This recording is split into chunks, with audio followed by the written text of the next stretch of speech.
Good afternoon, everybody. Good afternoon. Did everyone have a good weekend? Yes. Good. It's good to see you back here. We have another busy week. On a scheduling note, tomorrow, President Trump will travel to the great state of Florida to attend the opening of a new illegal alien detention center located at Dade Collier Training and Transition Airport alongside Secretary Kristi Noem, Governor Ron DeSantis, Congressman Byron Donalds, and other state and local leaders. We hope to see many of you there. The facility is in the heart of the Everglades and will be informally known as Alligator Alcatraz. There is only one road leading in, and the only way out is a one-way flight.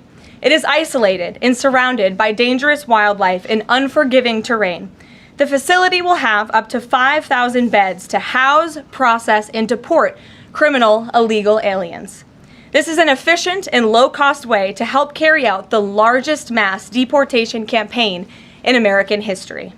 We are truly coming off a historic week of President Trump racking up win after win on behalf of the American people.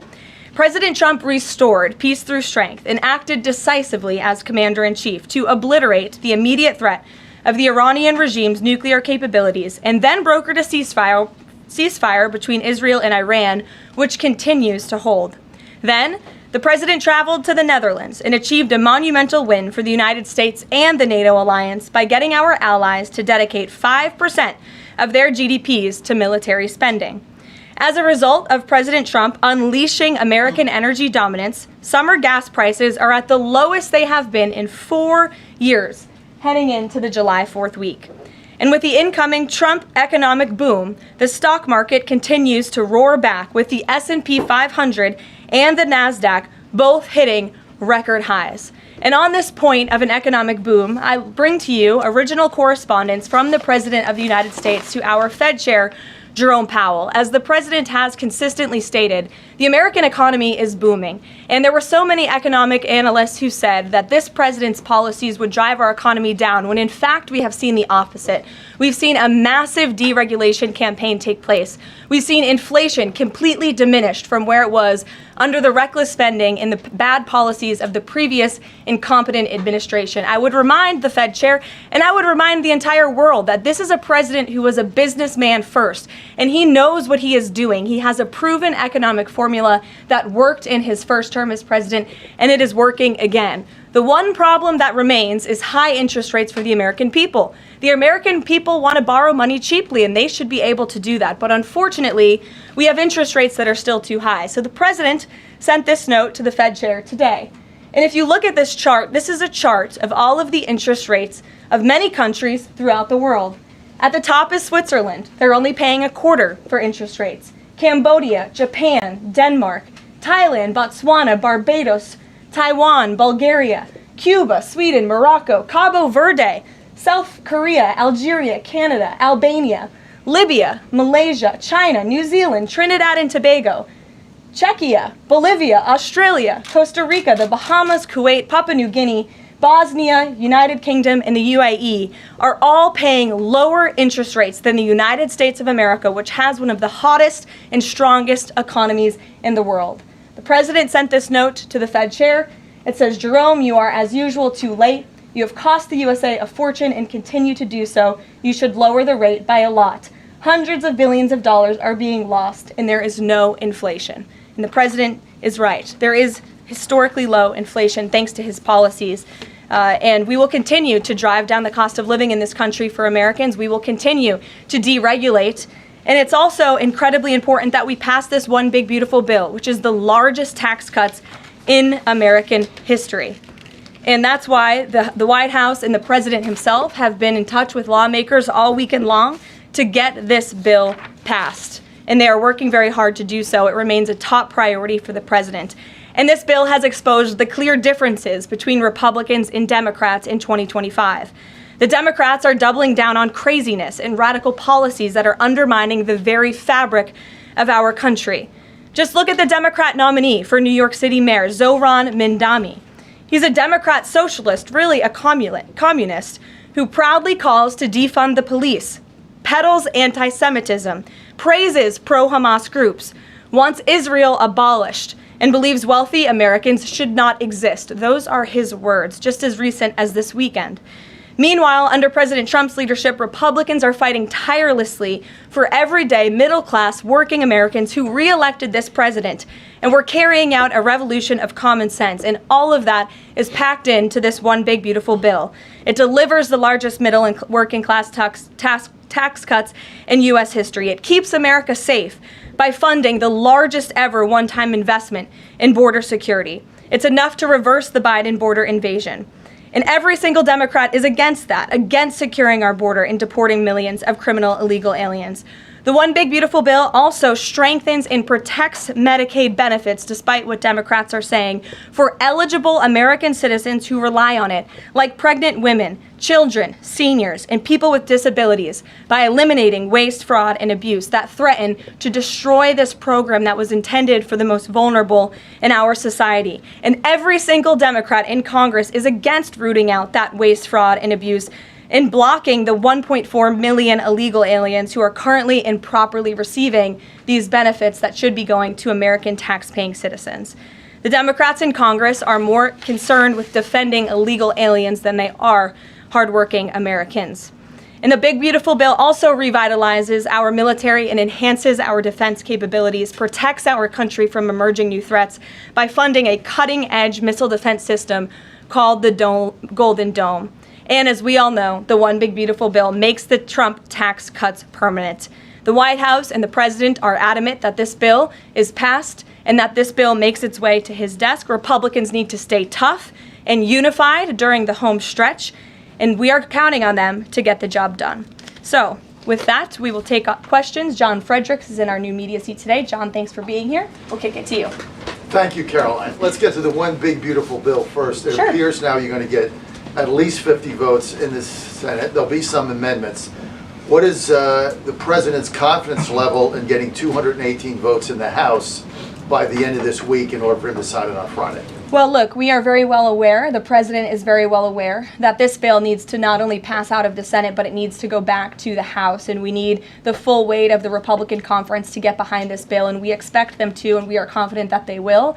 The president has been working hand in hand with Senate Majority Leader Thune and also our House Republican leader, or the Speaker of the House, Mike Johnson, both of whom will be at the White House today to meet with the president yet again. I believe they were here this morning, actually. I have one follow-up. Sure. You outlined Jerome Powell and the note that the president just sent to him. There are many who believe that Powell has been politicized in a lot of different ways. The president has not been shy about acting on things that he believes in. Why not just fire Jerome Powell and put in somebody that is going to lower rates? Why wait? Well, it's a good question, and one you can ask the president, because that's a decision for him to make. But you're right to point out the politicization of the Fed, and it's very unfortunate for our country. But Jerome Powell cut rates numerous times ahead of the election when Joe Biden was in this Oval Office, but now he refuses to, and the economy is in a much better place. So there really isn't a good explanation for that, and the president is rightfully calling attention to it. Thank you. Kelly. Good afternoon. On Iran, the president posted on his social that he is not even talking to them anymore. When we were at NATO, he said he expected the U.S. and Iran to have talks as early as this week, and that he might even want to see a written agreement. What is the update now if he's saying he's not even talking? So as I told you from the podium last week, I said the administration, and namely our special envoy Steve Witkoff, has been in communication both directly and indirectly with the Iranians. That communication continues. The president himself has not talked to Iran, which he pointed out in his truth statement. Peter. Thank you, Caroline. Does President Trump want Zohran Mamdani deported? I haven't heard him say that. I haven't heard him call for that. But certainly he does not want this individual to be elected. I was just speaking to him about it and his radical policies that will completely crush New York City, which is obviously a city that the president holds near and dear to his heart. There's this Congressman, Andy Ogles. He wants the Attorney General Bondi to explore denaturalization proceedings because he thinks Mamdani could have misrepresented or concealed material support for terrorism based on rap lyrics he wrote in 2017. Does President Trump think this is a worthwhile use of the Attorney General's time? Well, I'll let the president speak to that. I have not seen those claims, but surely if they are true, it's something that should be investigated. And could President Trump see himself, you said you just talked to him about this, could he see himself working with a mayor Mamdani, somebody who, on Meet the Press this weekend, was given 3 chances to condemn the phrase globalize the intifada, but he couldn't. Yeah, look, the president is always willing to work with everyone. He's working with Democrats across the country, Democrat governors, and he said he'll work with people on the far left. He works with Republicans. He works with people in the middle. He wants to do what's right for America, but surely someone who holds these values and is quite literally a communist and condemns every value that makes this country great. Common sense, law and order, low taxes, working hard, and earning your keep in this country. He's against all of that, and I think the president would find it difficult to work with someone like that. If he is elected, I'm sure you'll hear more from the president on that, but we'll have to see. Hopefully the voters of New York City choose wisely. Sure. Thanks, Caroline. The president on Friday said that he was hopeful of a Gaza deal within the next week. Can you give us an update on any progress towards that, and on any talks that the White House is having with Israel on that? Sure. Well, I know that Mr. Dermer is in Washington this week to meet with senior officials here at the White House. I also know that this administration is in constant communication with Israeli leadership, and the president himself speaks frequently, as you know, to Prime Minister Netanyahu. But this has been a priority for the president since he took office, to end this brutal war in Gaza. It is because of this president that humanitarian aid is being brought into the region. It's heartbreaking to see the images that have come out from both Israel and Gaza throughout this war, and the president wants to see it end. He wants to save lives, and however, the main priority for the president also remains to bring all of the hostages home out of Gaza. As you know, his tireless effort has brought home many of the hostages, including all of the American hostages who were held there. So he wants to see both things happen, and we're continuing to work very hard to do those things. Sure. Yeah, thanks, Caroline. What is the White House's response to Senator Tillis's criticism articulated from the Senate floor yesterday, in which he said passing the big, beautiful bill would betray President Trump's promise to protect Medicaid? Well, he is just wrong. And the president and the vast majority of Republicans who are supportive of this legislation are right. This bill protects Medicaid, as I laid out for you, for those who truly deserve this program: the needy, pregnant women, children, sick Americans who physically cannot work. And what it does is it ensures that able-bodied Americans who can work 20 hours a week are actually doing so, and that will therefore strengthen and protect those benefits for Americans who need it, as well as cutting out the waste, fraud, and abuse, as well as getting 1.4 million illegal aliens off of the program. So all of those measures are actually going to protect it for those who need it. That's the president's position, and that's what this bill does, and that's why Republicans need to vote for it and get it to the president's desk. That kind of criticism from a Republican senator, is that reason for concern for the passage of this? No, it's not. We're confident this bill is going to be back at the White House by the 4th of July. Stephen. Thank you, Caroline. 2 questions. On the New York mayoral race, does the president plan to make an endorsement? And secondly, on Jerome Powell, a lot of the focus obviously has been on interest rates and him keeping them high, but a new controversy erupted today. My colleague first reported that he's facing Chairman Jerome Powell is facing accusations of lying to Congress, which is a potential crime, about luxurious details of the Fed's $2.5 billion renovation project. Senator Loomis has called attention to this. Some experts want him to be investigated. Does the White House want these allegations investigated and, if found substantiated, punished? I'll have to take a look at those allegations, and I will raise them to the president's attention and let him speak on them himself.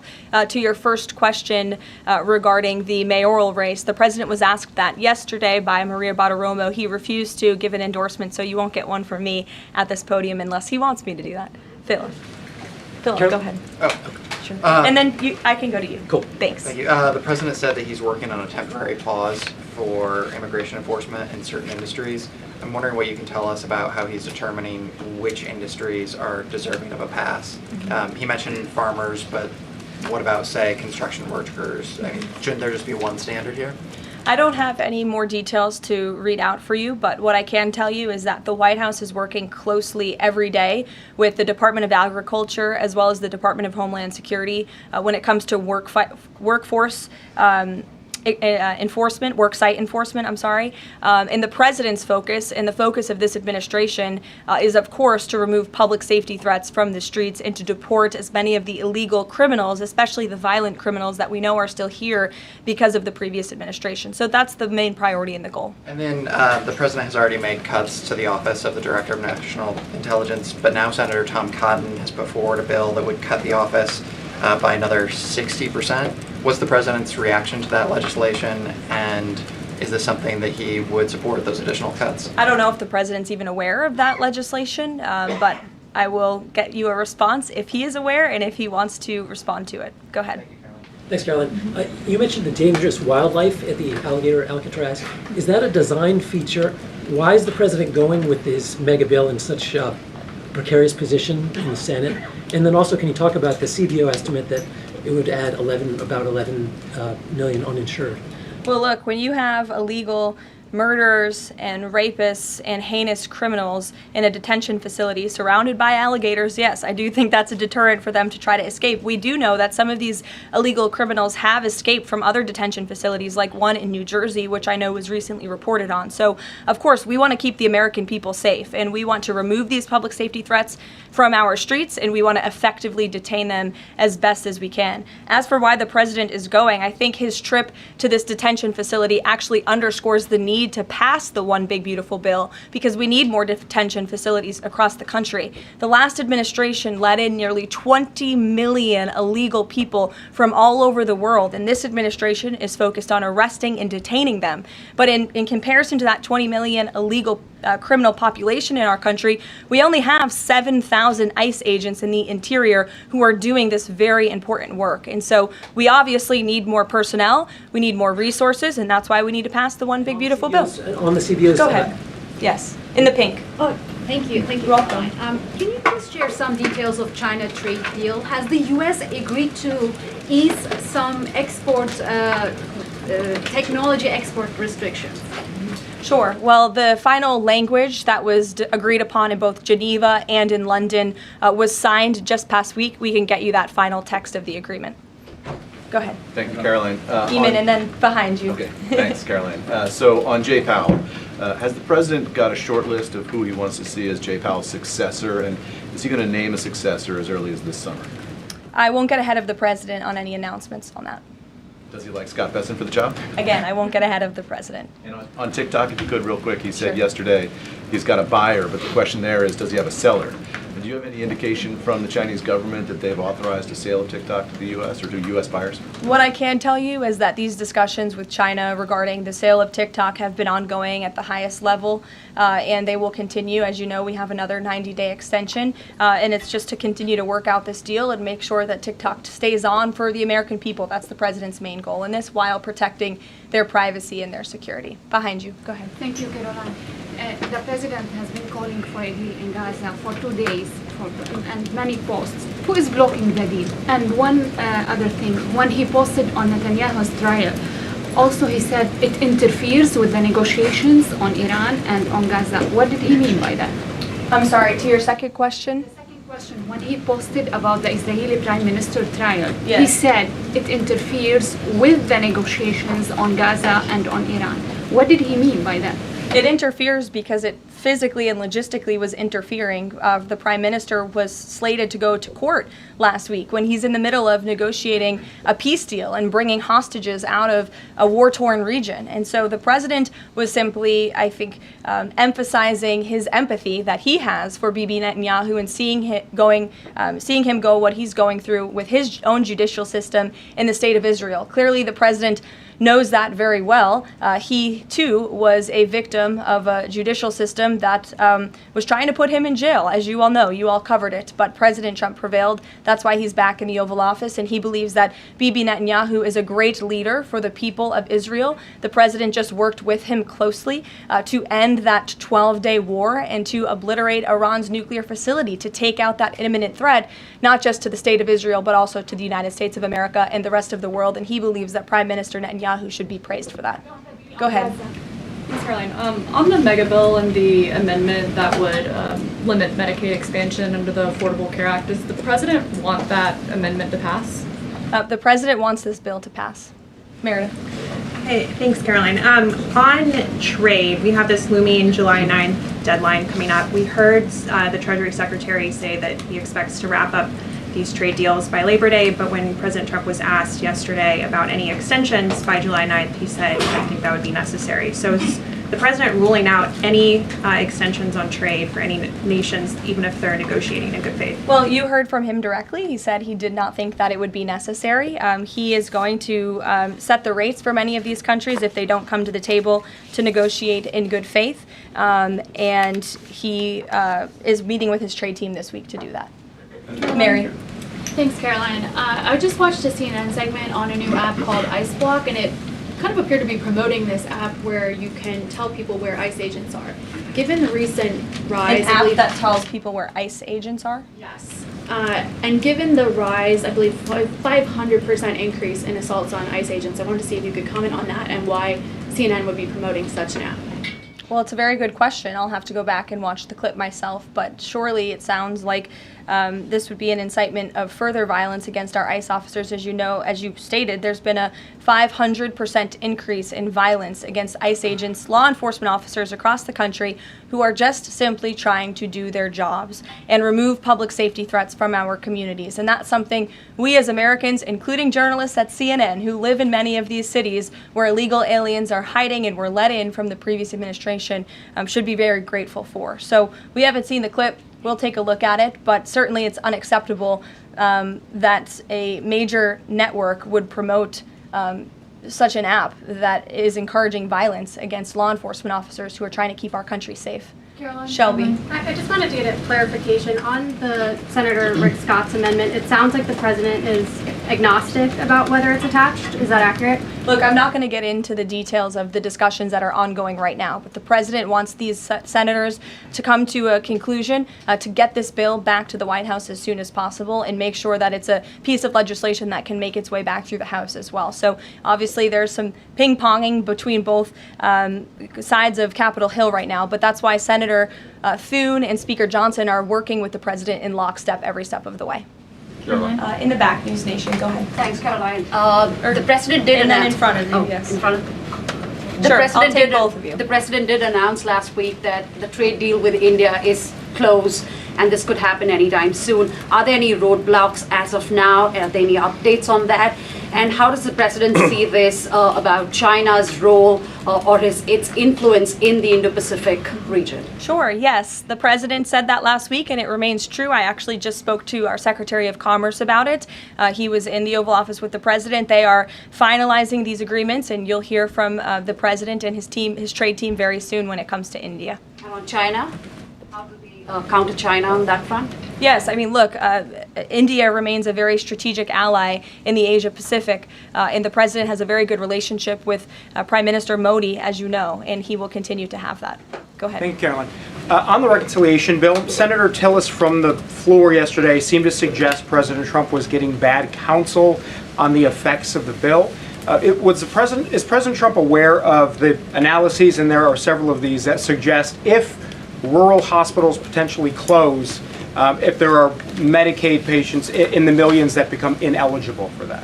Yes, and that claim is just simply untrue. Rural hospitals comprise 7% of all hospital spending on Medicaid, and that illustrates that they have not benefited from the massive increase of waste, fraud, and abuse under the Biden administration. So this bill strengthens Medicaid. It will protect those benefits that hardworking Americans need, and that's why the president wants this bill to pass. The senator was wrong. The president put out a Truth Social post addressing it, and then the senator announced he's no longer running for office anymore. So I think that case has been closed, and the White House is continuing to focus on getting this legislation to the president's desk for his signature. Go ahead. Yes, you. Yeah, thank you so much. Well, you and then you. There's confusion here. A question on Syria. Go ahead. Has the Syrian government get back to you that they are ready to join the Abraham Accord? Is there any discussion with the Syrian and Israeli government for having a security agreement? Is the first question. And the second question, what's the end goal for talking with the Iranian? Is that only focused on the nuclear program, or they are willing to speak about other issues like the proxy groups and ballistic missiles, or even trade with Iran?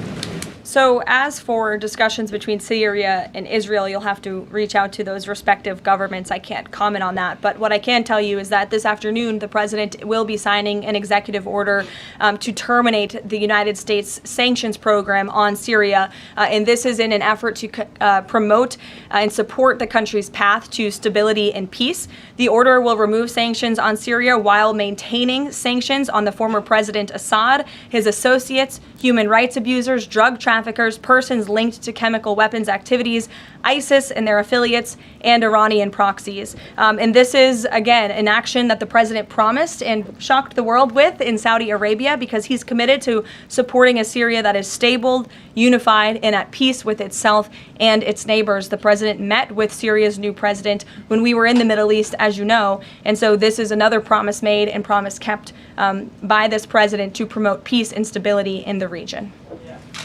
Go ahead, Iris. Questions on two topics, if you don't mind. Sure. Iris with NTD here. First, on Canada. Canada says it's now dropping its digital services tax on American tech companies days after President Trump says he's halting all trade talks with Canada. First, what's the president's reaction to this? Can you tell us more about his call with Prime Minister Carney over the weekend? How did he get Carney to drop it? And also, what's the impact on American tech companies given this latest progress, as the president says he has been fighting for American tech companies? It's very simple.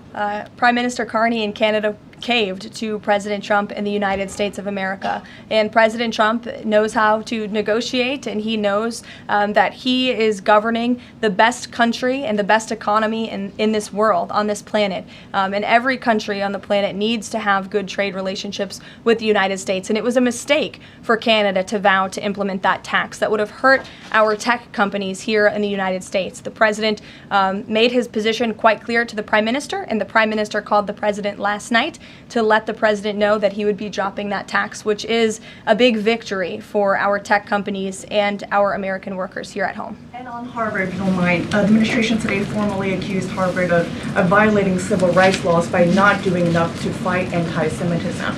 We know that the president has talked to us before about Harvard potentially having a deal with the administration in the coming days. Do you have an updated timeline for that? How's the negotiations going? And is more pressure needed for Harvard to take fighting anti-Semitism seriously?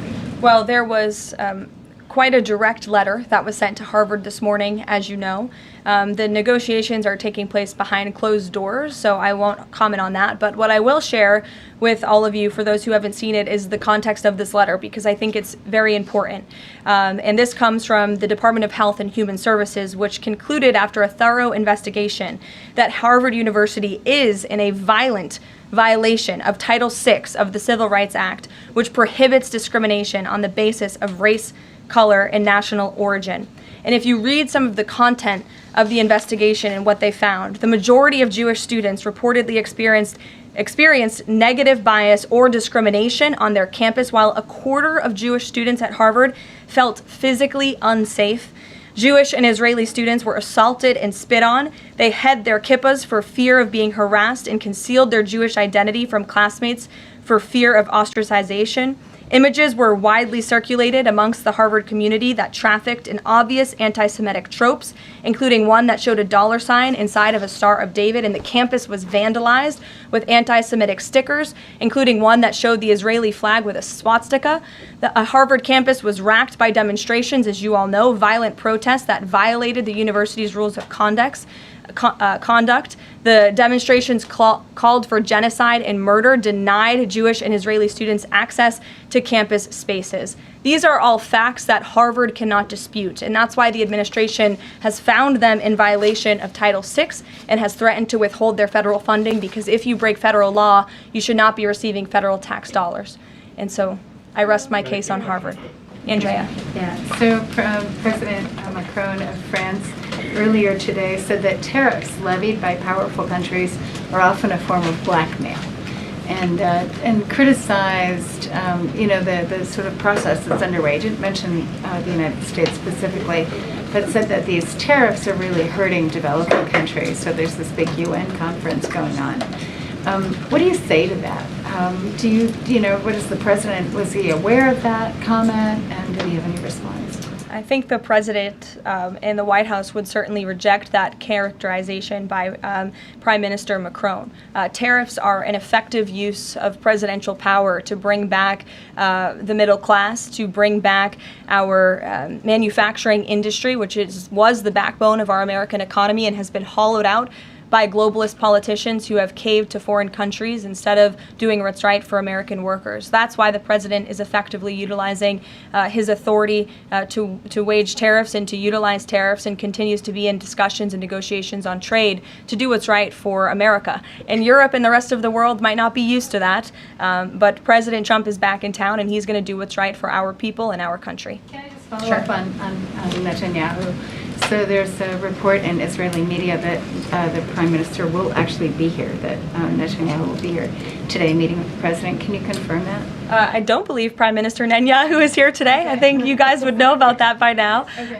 Unless there's something going on I don't know about, but I don't believe he is. I do know he has expressed interest in coming to Washington and meeting with the President, and we are working on a date for that. I do not believe it is today, but that would be fun. You never know in this White House, let's be honest. Go ahead. Thanks, Karoline. Does the President support this new measure in the big, beautiful bill that would impose steep new taxes on new wind and solar projects? I believe you're referring to the credits for wind and solar projects. No, and what I'm talking about the new tax. There's a new tax that it's estimated would add 10 to 20% to the cost of any new wind and solar projects that start after this year. Again, I don't want to comment on the specifics of provisions, but I'm sure the President will speak on that directly. Again, this is an ongoing process. The President continues to be very much engaged with the leadership in both the Senate and the House to get this bill back to his desk. Did the President ask for that provision? Because the National Building Trades Union is saying that it's the equivalent of terminating more than 1,000 Keystone XL pipeline projects. Is that something that would concern him? Well, the President spoke on this yesterday in his interview, and he said he understands that legislators want to protect jobs in their communities and in their districts. And so he understands why some of them are against this provision, but he also understands why people want the provision. So again, this is an ongoing deliberation and discussion, and the President is engaged in this very much. Go ahead. Thanks, Caroline. We've been hearing from White House officials for weeks that you're close on trade deals with a number of countries. Can we get any update on which countries will have deals by the 9th and when there may be any announcements? I'll let the President and the trade team speak on it. Can you respond to the CBO estimate that the Senate bill would increase the deficit by nearly $3.3 trillion? This is one of the most fiscally conservative pieces of legislation that has ever made its way through Capitol Hill. There's $2 trillion in mandatory savings in this bill, and not only that, the projected growth that this bill will bring to our economy. It will be an economic boom. The Council of Economic Advisors has an analysis that shows that the bill will generate $4.1 trillion in economic growth, and it will cut taxes, putting more money back into the American people's pockets. That's why this president wants this bill to pass, and I know he's busy working the phones and doing what he needs to do today to make it happen. So we'll see you all later. Thank you. We'll see you in Florida tomorrow. Thank you.